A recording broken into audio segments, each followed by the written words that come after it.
Welcome back, Matt. Thank you. Here another week that feels like a month.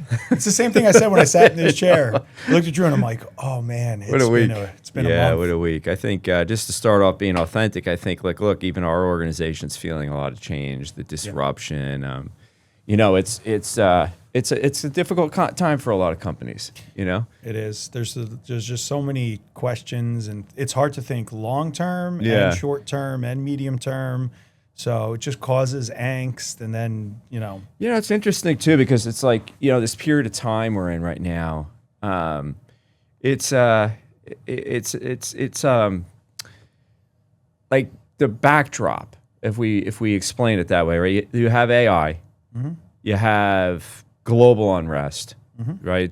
Which is interesting. You have the World Cup, which has been beautiful. yes.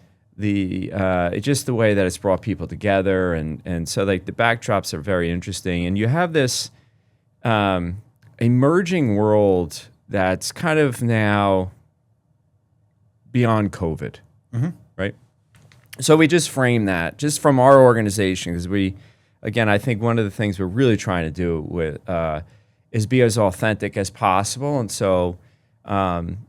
For our listeners, is we want to be open with you to you understand, like, we're going through a lot of the similar problems you are, and if we can share some real world lessons and examples, that's really what we're trying to do. That it's not, we don't, like we've said this before, and it sometimes probably causes a little bit of a disruption in the listening capabilities, but we do not prepare. We have no script. We try to come on here and have a conversation around really what's happening in our world, and how we can present the ways in which we're seeing live examples to help you in your own pursuits. And this week is a perfect example of that. Yeah. I don't even know where you want to begin, because there's just a million. Yeah, I think we have to just start with the backdrop, like we talked about. Start with the backdrop for a second. So I think on the good side, the World Cup, right, and what that's done, and I think just the memes that you see, the shorts, the video clips of just people coming here, and just some awesome examples of getting American culture. I think it's fantastic. I've enjoyed so much watching people come in, and there was one guy in particular now I've seen a couple times on a short from France, speaking about the fact that he had Texas barbecue for the first time. And if I could do a French accent, I would, but I can't. And just basically like, I'd abandoned my life for this, and I have a wife and children at home, and this is just incredible. So like, you have that overlaid with the guy that went to Buc-ee's for the first time, and he's just like, it's incredible. Like, when like you think of America and you hear the complaints, like internally, it's like, oh, we have no culture. We're the melting pot. But we do have a culture. And what's interesting is we have like a lot of cultures. Yes. The diversity amongst the United States is incredible. It is. The different feel, even we get as locals going to, each one of the locations is awesome. So to see the experiences these people have, I hope also people are watching it and feeling like very good about the United States and our place. At least totally. I think it's, and vice versa. I think for the for our American citizens to get a flavor of their culture, that they're invading our stadiums, bringing their culture. It was great to see even the Norwegian fans, the other day, and they're doing that. The row, and then they were doing it at Citi Field, the Mets game. They were. That's awesome. Yeah, it's great. But a couple comments on, just again, because we're in the New York City area. So they were asking a couple of the Norwegian women fans, what couple of things about the American culture that are surprising to you, and food portion? Yeah. By the way, I saw that a lot. Yep. And it was just funny how they said they're loud. And I was like, I thought that was pretty funny. What was interesting too, though, on the loud comment. So I've never been accused of being loud, but oh God, what one of the guys from Germany had said was something like this, and I'm paraphrasing. I walked by 5 people in the street today that all smiled at me. Yeah. And I don't know if my mother has smiled at me twice in my life. And he was just like, the reputation that America has, it probably doesn't deserve in the way of friendliness and welcoming and all that.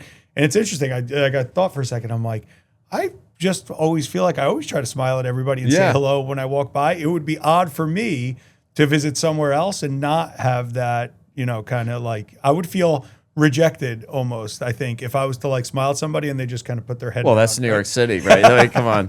Yeah. I was reading something. It was funny. They were talking about New York City and what happened during the Knicks thing, and there's still like this buzz. And they were saying that what made it fascinating was the culture in New York City there's cultural cues, right? Like that there just become standards and norms where you really don't look at someone too much. Like you kind of glance and just do your thing and keep going, and that's sort of the way the society works. Yeah.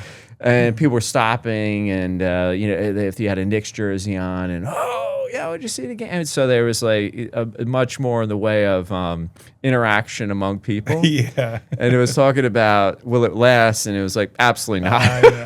Like, because that's the norm. Well, that's the the human norm. nature. Yeah, and it's just the norm of the city. That's become the way it is. That's the social interaction. It doesn't mean that they don't like one another. It's just that's the norm. Yeah. It seems like Nike's done a couple of really awesome commercials lately. Yeah. So I'm wondering what's going on, the creative director, because I do know, like, for a fact, and I even have this cup over here to put on to show the camera. But like, I have like introduced myself to Starbucks lately. I don't know why, but the advertising's been good. Interesting. Like, yeah. I haven't noticed it. I must not be their target demographic. I know. They know I'm an accountant, and I don't like... And I do. It's been good. I mean, it's just, I don't know. It's like there's something around what they're representing that's... resonates. Yeah, it's resonating. It's definitely, because it's interesting how it definitely works, right? But all right, so one quick thing as an aside, just Knicks. I didn't realize this, but the 2008 draft, or 18 draft, did you ever see the 2018 NBA draft? Oh my God, the players in there. Jalen Brunson was in there. You got Doncic. You have, oh my God, the guy from the Thunder, Shea. What the heck's anyway? He's in there. The name I can't pronounce right now. Last name, Drew. Do you know what I'm talking about? Maybe you can look it up on. Oh, there it is, Gilgeous Alexander. Sure, of course, yeah. Maybe pull up the 2018. I feel like I'm Joe Rogan. Yeah. Trey Young. Oh God, yeah. Yep. Who else? Mikal Bridges. Yep. Jaren Jackson. I mean, the thing is loaded. That's actually crazy. Loaded. I didn't realize that. So they were doing. I was watching they were doing a redraft, and they had how to pronounce the last name again? Gilgeous Alexander. They had him 1, and then they did a redraft. They had Brunson 2. They had Doncic 3, and then I think Jaren Jackson 4, and Bridges-ish 5. No. Who was the Trey Young? Yep. 5th. Anyway, I don't know what people think about that, but I had to throw that in there. I just thought that, like, what an... it's incredible sometimes when you look back and you're like, how did all of that talent emerge? And then there's other draft years where it's like, is anybody still in the NBA? Yep. Anyway, all right, so switching topics, let's get to just what we've been facing here, and I'm sure many are facing this in their organizations right now. There is not just an AI, and that's what we talk about, right? But there's a convergence of things going on. There's also this emerging new world that's out of COVID now, right? And a lot of us have experienced hangover from COVID, and it's coming. It's almost resolving, don't you think? Yeah, there was during that time. You almost needed to get comfortable feeling disconnected. Yeah. Like, I'm still productive. I'm still friends because I get on Zoom calls with friends. And then even when we returned to like normal life, it was like normal life was very different. Yeah. There was a lot less, I would say, like collaboration and connection. And like in examination now, looking back, I was trying to tell myself I was just as productive, just as happy, right? All of those things. And there's just no way that was true when I look back now. Like I have the perspective that I have now because I'm away from it. And I think that people have woken up, a lot of people, into like the human experience is just totally fractured when we're not in person, in face to face, having like there is like this is scientific. This isn't my estimation. Like the social cues and the emotional cues that you pick up by looking at somebody far outweigh our ability to hear somebody. So it's more important that we see and spend time with people than just hear their voice or even looking at them on a Zoom. You lack the ability to pick up body language, and those things are really important for connection. So, totally. Well, think about it this way, right? Prof G, who we love, okay?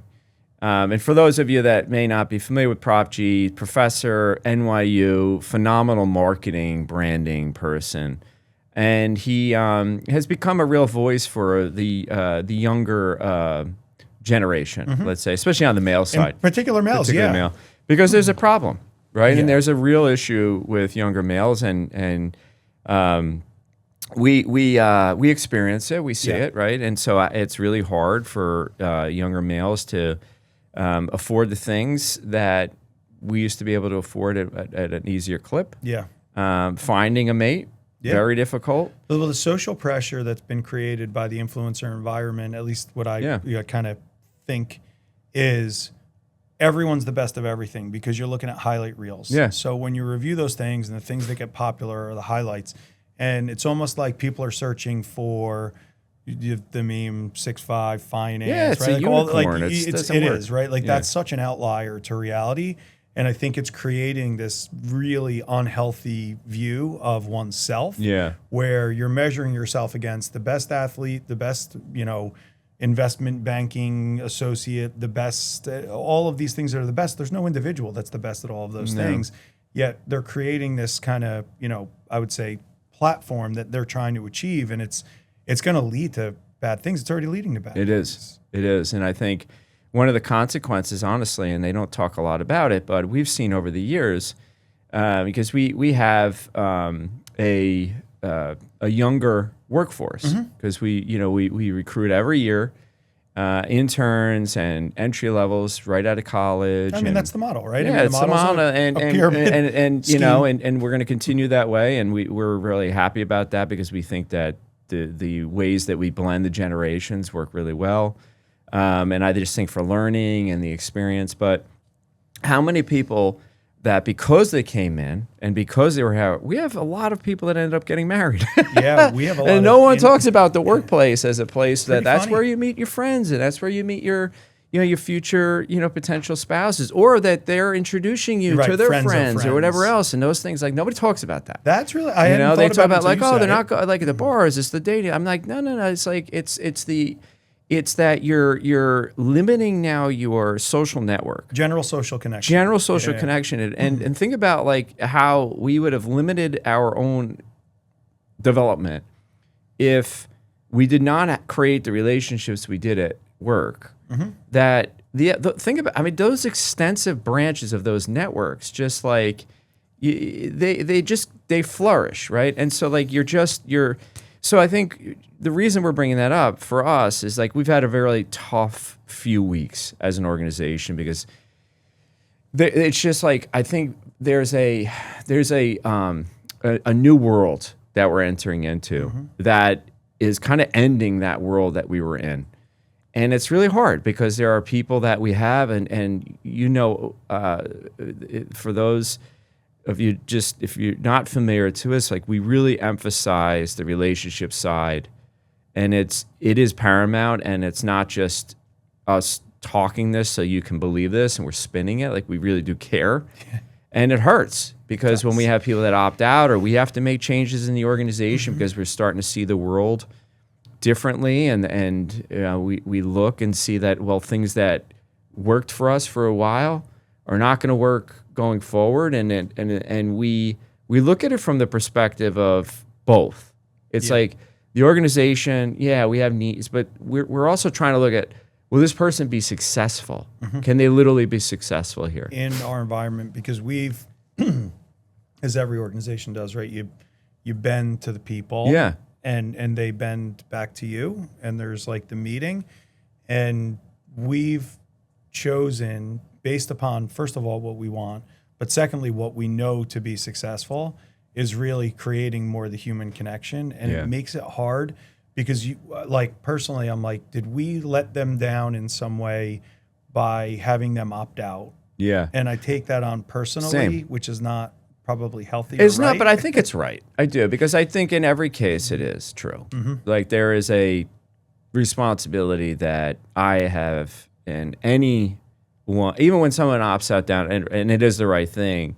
A lot of times I can look back and be like, I could see where I contributed to that, right? You know, and I could see where, I could have done better, right? And we're going through that individually right Sure. now. You know, a lot of us are just saying like, wow, like what could we have done? And we're adapting to it, right? But we're not ignoring the fact that we contributed to it, you know? And I think that one of the challenges we had during this, what do you call it, like a sort of calibration from COVID, there was this identity crisis going on, right? Like how do you remain true to the core of what you are and what you want to be, and adapting to the world in which it presented itself? Right. Well, I think that the difficulty exactly is we are foundationally built on people, and as an organization, we built ourselves around the connectivity of those people, right? So we're in a people business, and there's a variety of flavors of running a professional service firm, and our thing was always like the human. Yeah. Like we're here. And we had no choice during COVID but to fracture that entirely, right? This wasn't we didn't say we're going to go remote. Like that was what needed to happen. And as I had said earlier, I feel like during that, when we went through it, we were trying to convince ourselves we were at least as productive, if not more. It created all of these opportunities and the greatest things. And what I think when I look back, what we missed is just the height of the importance of those connections and the learning and the things that, like the learning by osmosis thing. I heard something funny yesterday in one of our meetings, which was like, I heard entry levels or junior people talking, and it was somebody making a comment like, well, I kind of like watch them work. And that resonated with me because I do recall times where I watched people work, but I also believe that I learned a ton doing that, watching not like how they did the keystrokes, but how they actually worked. How did they get to a conclusion? What were the things they did? So those things are really important. They just teach you how to learn. Like we should always be learning how to learn all the time. Absolutely. And so that's a condition that I think we lost. I mean, we didn't lose, it was gone during the COVID period. And now the people that are opting into that now, you can see their acceleration. You could just feel it. And you gravitate naturally towards somebody that's interesting and is interested. So when you see somebody out, like the way work gets done in real life, I get a project, I get a client call, I need to do something. I kind of look around. I'm like, "Who's here?" I know. And then I drag him in, and I think this is all what you're talking about is like, and I think there's a lot of people like this right now, Matt, that are thinking this, right? That are, what you're really saying is that, because like what's amazing to me, and I'm sure so many people are feeling this in their organization. It feels like in a very short period of time, because it's not that long ago, right? But there's almost like there's quote unquote the old WIS, and the new WIS, And it's like the old WIS, we're not talking about the old WIS 1972. Yeah. People are referring to the old WIS like 5 years ago, 6 years ago. Totally different. And like because there's been so much change in a very short period of time, and just like, let alone like the industry, but from the COVID and the norms and establishing new norms and I think we're now entering a new phase, and there is definitely people are struggling with this. Yeah, and I think organizations are struggling with this, and I think you got to be very careful of reading into a lot of the data you see economically, or the government will publish,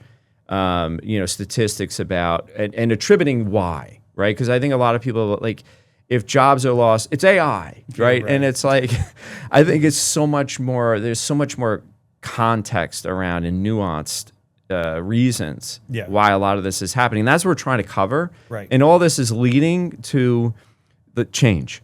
and the change is here.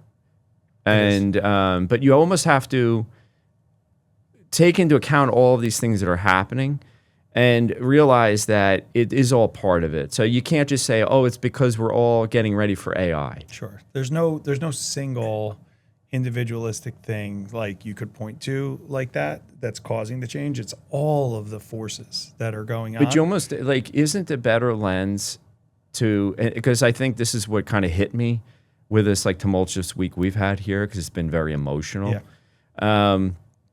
is that when you think about it, what's really happening right now is we're all looking at ourselves as to like, what is our identity? Who do we want to be? How are we going to get there? And what's in the best interests for the organization and for the people that we have with us? Yeah. And what really is going to work? Yeah. And can the things that we've been doing, and can that work anymore? I mean, it's a question we're going to have to continue to answer as things change. But I think every organization has to ask that. I think this way. I started by saying like it's really hard to think long term, which it is. Medium term. If I just think now, I have never been in higher demand for client work than this week. Yep. And it probably was similar last week and similar the week before that. And it is not slowing down. And it's from all angles. It's not AI. It is AI, right? I've had a lot of questions about how do we bring it into our organization? But the work that I'm doing, the client work, is on growth, acquisition, like things that are core to what we do historically, pre-AI. And the people that I see like coming in and saying, how do I help with this? They're learning at a pace that if we are not having that experience for them, they're not. They're not learning, and they're not seeing how do we do these things? It's just so difficult, I think, for them to have that same experience over a screen from somewhere else. It just makes it really, really hard. Yeah. And I had a conversation with a client this week that like hit me, and he is the CFO at a company that's going through really, really rapid growth. And we provide a variety of services to him. And he's like, I got a lot of things I just need. And I, being a partner of WIS, I said, oh, well, we could sell you more hours. We could give you a bucket of hours. You could. And he was kind of like, yeah, maybe. And then we had the talk yesterday, and he said, here's the problem with that. Like, I love everything you're doing, and we're continuing to do that. But the 7 of us that run this company sit here in New York City, and we have, they're global. They have employees all over. He's like, the problems show up at 7:30 at night when we start looking at something and we go, oh my God, we need help. And we look at each other and we put it together. And he's like, as much as I would love to do that with you, we need somebody sitting right here that's at a desk, that's at a junior level, that we're going to be able to just give this stuff directly to. So it's happening outside of these walls, and it's happening at the pace that business occurs. Like that's causing a problem with the full remote. Oh, totally. And I think that there's so much. So I think, again, and not to digress too much, but I do think what's happening right now, and I think if we like as leaders, and that's leaders throughout, I'm talking about like, the government and businesses now, and just other, social institutions, and everybody that's just trying to like just create a better society and a better place for everyone. I think, everyone has to go through this exercise right now. It's just like, even from the standpoint of there is a mismatch right now as to where we're heading, the infrastructure that is in place that's going to be able to handle and to allow us to be able to do what we need to do. And that covers everything. Like when you think about our area, the world, we have not had an upgrade to the infrastructure for years. I mean, it's still a very 1920s architectural design place. Like it just is. When you go and you walk through the streets of New York City, you'll see it.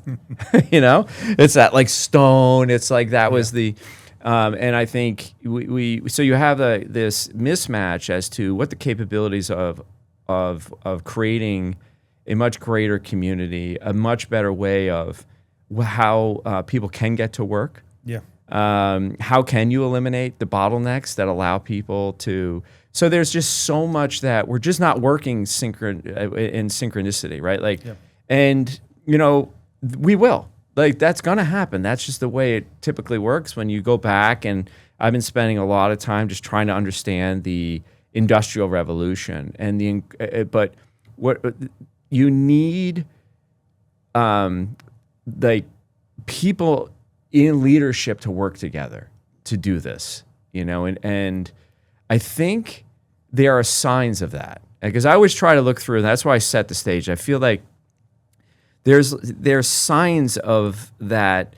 Here we are, we've been so divided, but then there's these signs of interesting that there's showing signs of connection. Right. And what the Knicks have done in this area and what the World Cup's doing.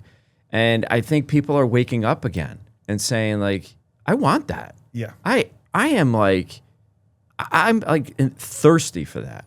I am highly confident. The most fundamental human need is to belong, right? So that's it. And the more that we discover, it's funny. This is turned from an accounting AI into a peace talk. No, but it's all related. It is all related, because we're going to wrap. There is a reason that we're like, like people. That is a fundamental need that people crave. Yes, is belonging, right? So it's belonging in your family, belonging in your friend group, belonging in your work group, and like that togetherness is belonging. And I feel like when you find where you actually belong, it's where you get to the height of your productivity in whether it's your personal life, your work life, whatever. Right. So it would be odd for people to not want that. Yeah. They would have to be doing something to push that away, to not want to belong. So it's an oddity when they don't. It's only, and I truly believe that it's not sustainable for you not to feel like you want to belong. And what typically happens, and I think that's why I really feel we're entering into a new phase. Yeah. Because I do think the reason we're talking this way is we're encouraging people to go through this exercise, because we are. Yeah. And we try to, whatever advice we're giving, we want to live it. It's almost like we start first in it. But what we're seeing, and the reason that we're bringing it up, is that the first thing we really started asking ourselves is, okay, there is a disconnect. We can't be everything to everyone, and that includes our own. Yeah. Right. And so we need to be more honest with ourselves. Even, again, what do we want out of this? What do our people want out of this? Let's go through the exercise again of, let's establish new norms. Let's establish what are the new expectations that we have for ourselves, and how do we want to move forward? And looking at these things and not bypassing them or waiting in them because they're going to merge, right? And so one of the things we learned as we were really going through a lot of our AI initiatives and pushing over the past 18 months, these new tech tools and these new AI tools and all this, we lost the essence of us. Yeah. Yeah. The focus was different than what we would want now looking back. Yes. And so we now see the errors of our ways and how we needed to be hand in hand with that. Like that we just missed not being there to communicate more along the way and to have more real conversations. I think that one of the things that we're finding is that we have to acknowledge the truth and then be able to communicate that in a way that's, hey, like we understand, right? So it's not just that we're tone deaf, because we did the whole way. But we're not communicating, we're not there, and we're not showing that we're in it together. Yeah. So the other thing about the communication that's really important is, so go back to like when you were some of your most vulnerable times, you start dating and you're like, ooh, this is amazing, and it's emotional, it's the heightened. That's why I think it's so memorable. There's a lot of heightened emotions, and pre having the ability to text or do anything else. You used to have to like call. Oh yeah. You'd sometimes get The parents. So you'd have to be prepared to say like, hello, Mr. or Mrs. and ask all the niceties. And then like what would happen if they weren't available or weren't home or whatever, you'd hang up. And then you'd inherently be like, all right, they're going to call back. Mm-hmm. And then like an hour would go by and and you start filling it with like, they hate me. They're like, this is never going to work. Right? I think it's a natural human emotion to feel when you don't form hear of rejection. Yes. And also like, this is so important to me. How does that individual not recognize how important this is to me? And there's like, right, you fill that up generally with negative things when you're not hearing back. And then if you're lucky, the person calls and you're like, oh, this is you feel all of that. And so what I feel like might have done a little bit was we were extremely well-intended. Oh, yeah. Wanted to call back, do all those things. And we got really busy in the AI thing. And it was like, oh, no, we're not calling you back because we don't like you.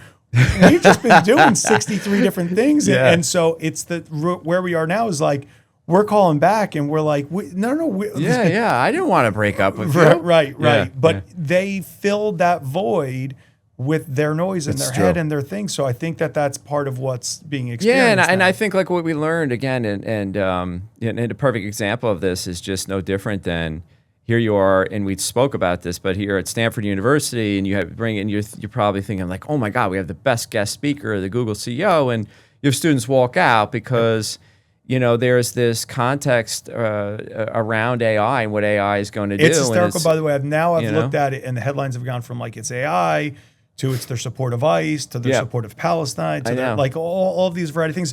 But for whatever reason it was, you've got an extremely influential, powerful individual at an extremely large, powerful influential company, and people opting out. Yep. Saying not interested and I think where this is going is no different. It's just all it is it's like they're not being heard. Right. And that's what that's about. We feel we're not being heard. We don't feel like we are having we feel like all of this is controlling our destiny and we're scared about it. Sure. And that we feel that this path that we thought we would take, which would be I work extremely hard to get into Stanford. I get to Stanford. I work extremely hard to graduate from Stanford, and they want to see this like path. And then what's being hit is like people talking about, well, sorry, you may not have needed that education, or that job or that field you were studying for, that's going to be replaced by AI, right? Yeah. And so like all that's there, and just from the standpoint too of, do I even have a voice in the direction of society? Because everything is being sort of decided by a very few people. For me, right? Yeah, I don't have input in that. Yeah. And so that mentality needs to be changed into like controlling what we can control. And there's still an enormity of things that we can control. And when people start to get into the I would say spiraling of negative emotions, it's a very important thing to come back and ground in what's within my control. And there's going to be so much change, right, to come. But either here at WIS, more broadly in our immediate landscape, or even more broadly than that, there is, used the right way, so much inherent good with AI and things that are going to be extremely positive. And the news cycle is always negative because they're playing on the emotion of what you want to click on. Mm-hmm. And those are the stories that get legs. Those are the stories that get told over and over. And I feel like I'm really at the front edge of AI with respect to the world of accounting. Outside of that, I've got nothing. Yeah. But I'm not seeing job displacement at all. And that's what I'm going to say. That's what I was just going to say is like that's where we're leading to. Right. Where we're leading to is that here's the I would say paradox. Okay? Right. The paradox is that here you are with this amazing superpower, this amazing technology that is absolutely transformative. Right. And so we all agree on that, and we all know that this is going to create enormous possibilities for us. At the same time, it has this fear-based. What is it going to do to me? Sure. How is this going to change my world? So every human being wants some level of security, certainty. I mean, again, you can go to the simple Maslow hierarchy of needs, and what we've failed to do as an organization so far, and we're now we're counterattacking, right, is that the paradox is you need to bring more humanity than ever to this. Correct. And what's being lost, because we're listening to all of these people that are responsible in their companies for selling more AI, they're selling all the attributes of what AI can do. And we're not hearing enough from people that are actually, how am I actually bringing AI in? How am I ensuring that my culture that I've built for years is stable and evolving, right? You know, because you want it to always be evolving and adapting. How are you doing that? Right. And the answer is you better be doing it with more humanity than ever. I agree. Which is going to require more meetings, which is going to require more hours of conversations, which is going to require more hours of listening, which is going to require more hours of pivoting. Yeah. So that's the paradox. The paradox is that the amount of hours that are needed to be able to do this successfully is not linear. Right. It's not. Right. And so you're going to have to put in a lot of hours to get out at some point the results you want, but you're actually and again, like we're now onto this thread, and we've talked about it, but we really feel very good about it. It's the human pieces that have to be thought about more now. Yeah. And that's where this new period of time, I think, comes in, and why we've got to get out of that COVID hangover, and why people have to understand that you can continue to think you can get away with being in that COVID period, and you can sell people all you want on be remote and do this and do that. And you're not going to be successful with AI. It's so, just to be really clear, like I think there are areas where you could be successful in certain jobs with that. I think if you're in a people business, it is nearly impossible. I would never say anything's impossible. Nearly impossible if you're in the people business. But again, like you're in the people business, but you're also like dealing with disruptive technology. Right. And so I think with anything, it's that if you, again, I'll go to a sports analogy, of course, but I just look at it as like right now, as a Vikings fan, okay, we don't know who our quarterback is yet, but Kevin O'Connell, who's like a master of the quarterbacks in his system, has a young quarterback, okay, who didn't have the best of a year and has been injured. And so he hasn't fully grasped the system. And you have this, quarterback who was an all-pro in Murray, and he's coming in. He's got to learn a complete new system. Sure. Okay. So how do you learn a complete new system unless you are immersed into the new system? The culture. Absolutely. Yeah. And so I think that's what's being not addressed is that even if you are a company right now and you're thinking about AI at some point, as soon as you get to that point, everything that you have been doing previously is now going to potentially change, right? And so you have to prime your people for that. Yeah, that's the thinking that like we're doing now is kind of like the human element of the AI injection into the company is a really important thing. And it really does make sense when we talk about how you bring AI into a company in our previous talks. Like it's for specific things, like to be successful with it, right? It's not like, oh, just throw AI at stuff. It's like to cure specific things. The more we can communicate with our people, either at WIS or outside of WIS, that when this is cured, it's not as if you are leaving. Right. We expect you to do, there's always the next step. There's always when we use AI to do more efficient bookkeeping, the immediate offshoot is more, better data. Yeah. So I find myself spending more time in client financial statements than I was previously. and more time doing what I consider for myself to be the more fun and interesting things, because I'm not spending my time correcting or questioning about correctness.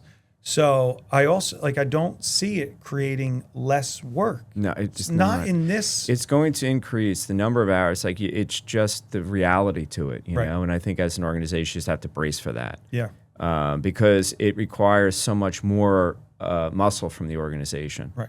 Well, how many times in your professional career were you trying to solve a problem, and you'd say, "Oh, if I could get the total number of divided by the that would make total," and you got to the point where you're like, "Oh, we just can't get that information." Yeah.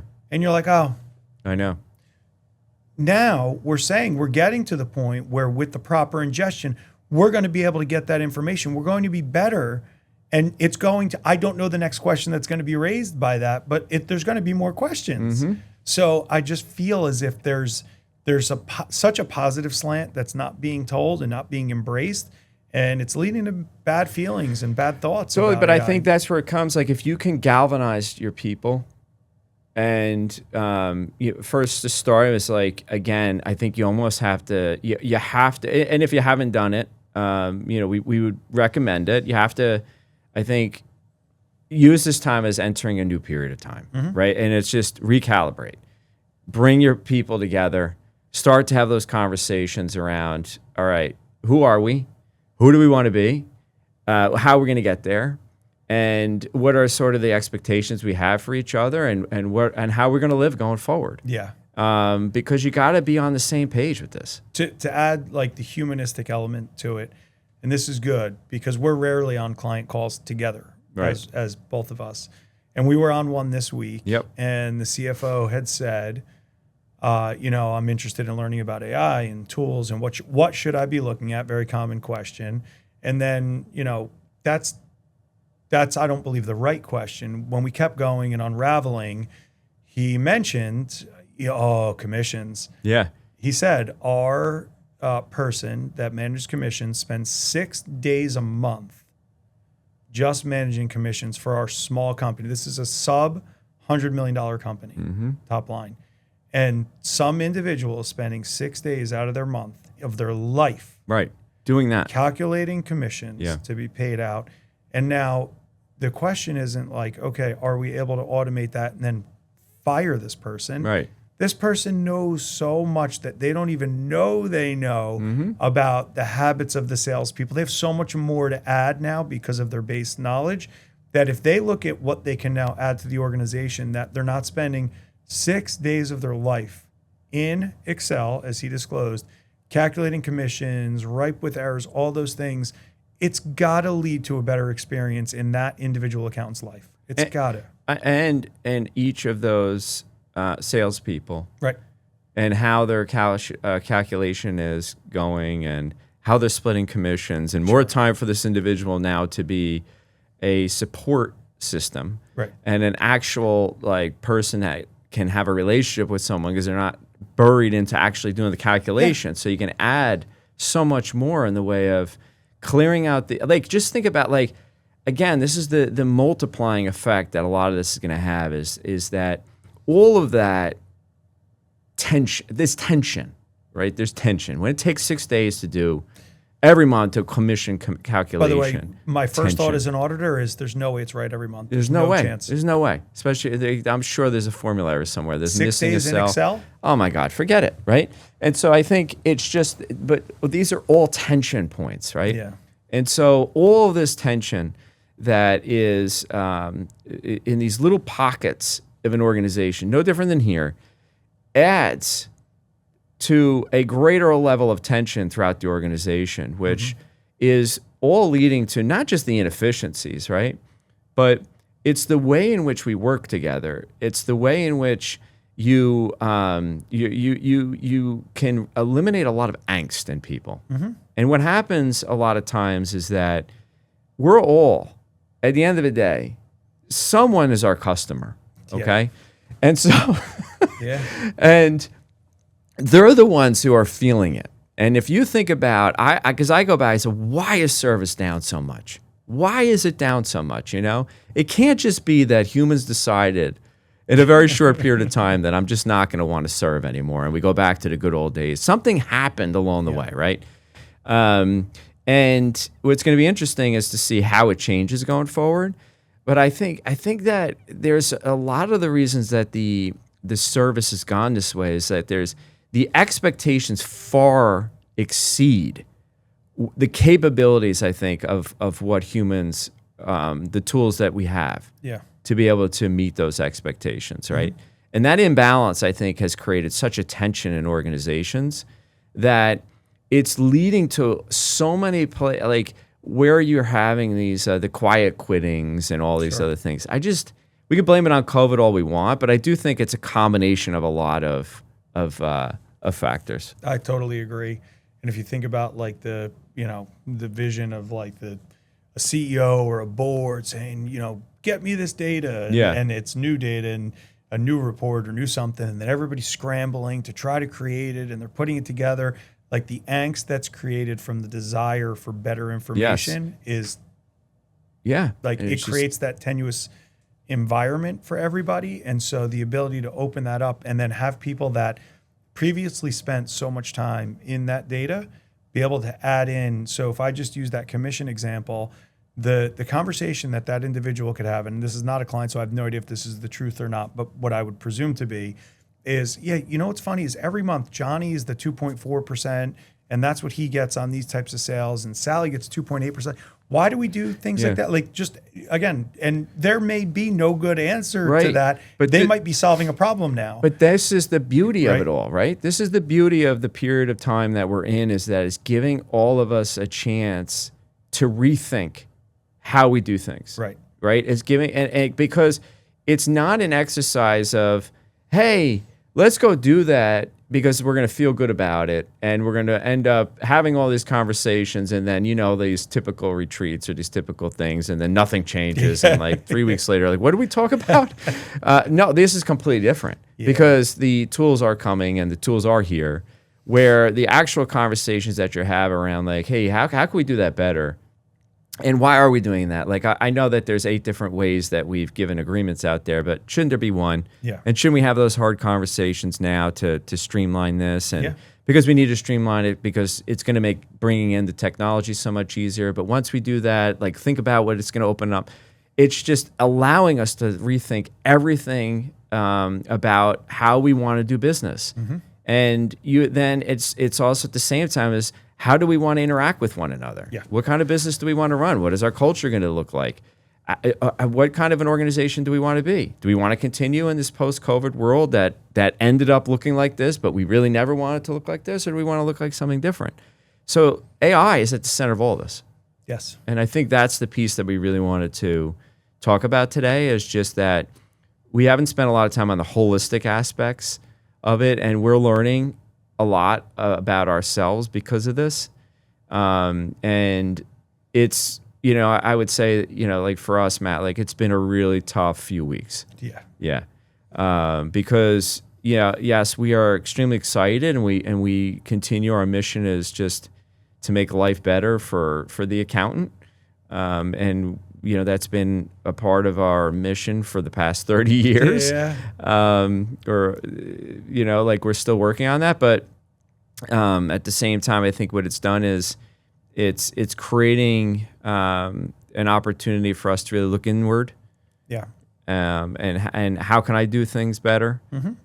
And I think that, I think if we look at it going forward as, wow, this could be even a greater opportunity for us to what is in the best interest of each of us. Yeah.